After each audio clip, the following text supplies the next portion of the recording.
All right, so it is going to be Mage versus Warlock here, Gnimsh versus Hyped for game number 1. And already a huge advantage for Hyped here on the draw. Yeah, you notice he's got a lot of gold cards in his hand. Man.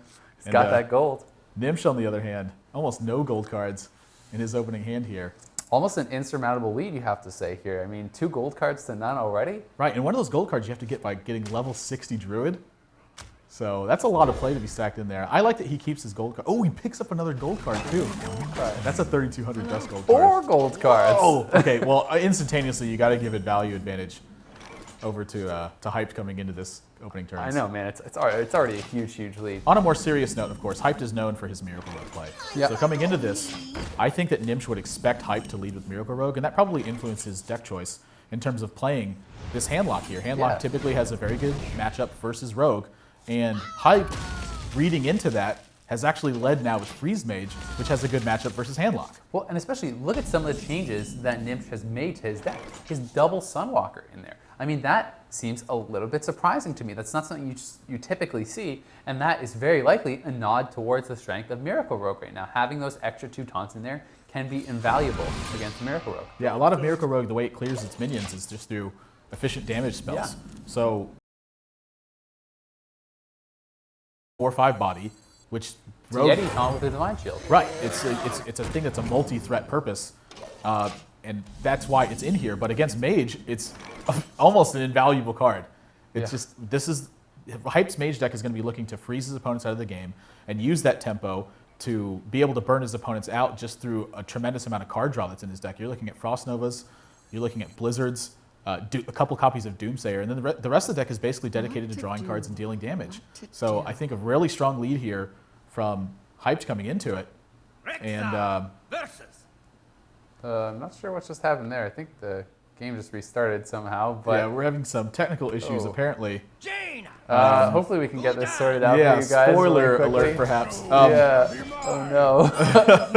But, whoopsie daisy. Yeah. Okay. Well, anyway. Hey, technology is the vehicle of esports, and sometimes that vehicle stalls a little bit. Sometimes, man, and we did just have to replace the TriCaster here, just like within the last hour. Right. So working out some kinks. Hopefully not going to be any more issues. But we are going to get right back into the game. I guess we're starting back from scratch here. So sorry about that, guys.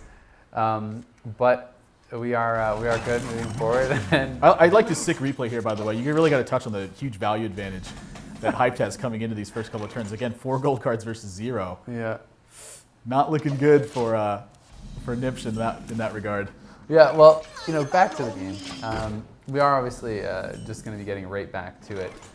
So you talked about the advantage that you would say this Freeze Mage has over Handlock. So why is it that you think it's holding that advantage? Well, Handlock's going to rely on these giant threats that are, in kind of most regards, they're relatively slow. They start coming out turn 4. They start coming out turn 5. Molten Giant is a huge tool to use versus a deck that's going to pressure your life total. But this Mage deck's going to pressure your life total in a much different way. It's looking to use like a couple of Frost Bolts, some Ice Lances, and some Fireballs, but it wants to do all of this in kind of 1 or 2 turns. So by the time you get the Molten Giants down, the idea is that you're going to be locked out of the game because of the amount of card advantage and the fact that Mage can so efficiently use its mana that once it gets to the 10 mana point, it's going to have a lot of advantages if you can't just burst them in 1 turn. And since this Warlock deck is relying on giant minions to do that, every freeze effect is gaining 10, 20 health at times.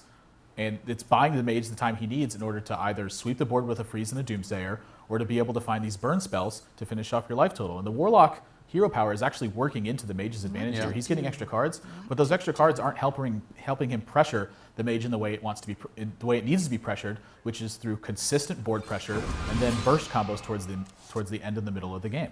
Yeah, so it's kind of getting him low, holding him there, and then being able to finish him off once you have those proper cards. But I mean, this Twilight Drake is out there. It doesn't really look, like Hyped had a great answer for it right off the bat.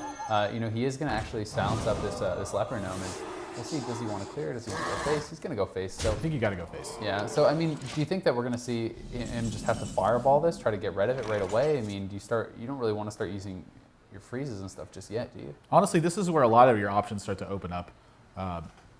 Gnimsh has managed to land a turn 4 Twilight Drake, which is one of the harder threats to deal with because it's a little bit less efficient to freeze, but it's also inefficient to burn down. So he doesn't want to be using his spells on this.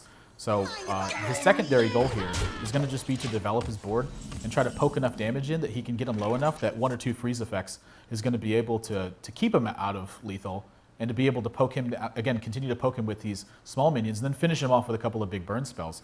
So when you see Gnimsh play this Twilight Drake, it's pretty much the worst card that Hyped wants to see at this point.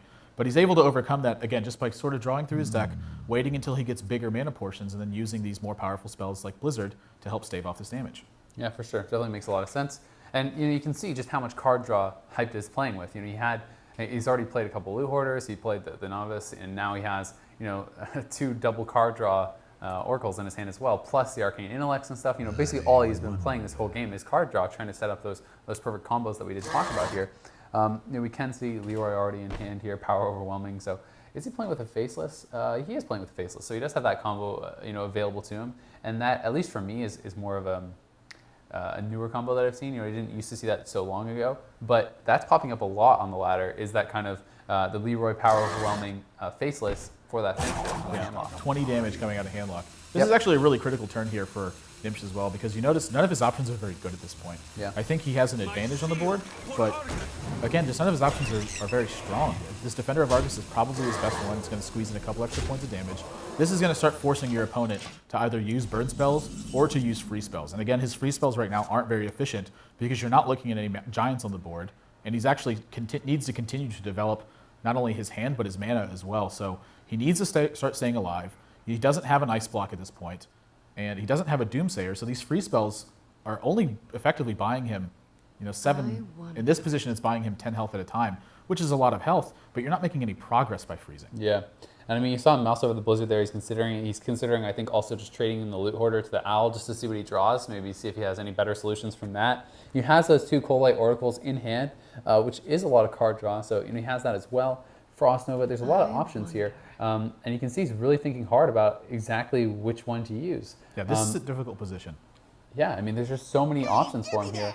And it looks like he's actually going to trade into the Drake. So that tells me he maybe wants to fireball it. It also could be indicated that the fact that he wants to Blizzard here. Okay. And so if he wants to Blizzard, the 2 health minion's going to die anyway. So using the Loot Hoarder into the creatures isn't going to do much. Instead, he draws this Doomsayer, which is actually a pretty fantastic draw here. Yeah. Because now this is going to force something out of Frost Gnimsh. Nova. You've already seen an Owl. We know he has a second one, but this would force would force either a bunch of damage or a Siphon life. Which, if you look at Gnimsh's list, he's actually only got 1 Siphon Soul in here also. So it's pretty unlucky, I think, that he only has 1 in here, but pretty lucky to have drawn the second Owl as well.